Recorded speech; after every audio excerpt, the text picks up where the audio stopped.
how to transfer domain from Bluehost to Godaddy. So hello guys and welcome back to today's video.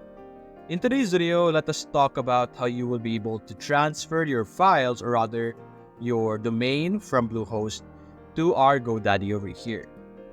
Now when you purchase a domain in Bluehost, you will be able to manage information about the domain. What you're going to look for are the specific settings that in relation to domain lock and authorization key. After getting those relevant information, you will be able to go to Godaddy, click under domains, and click on transfer domain names.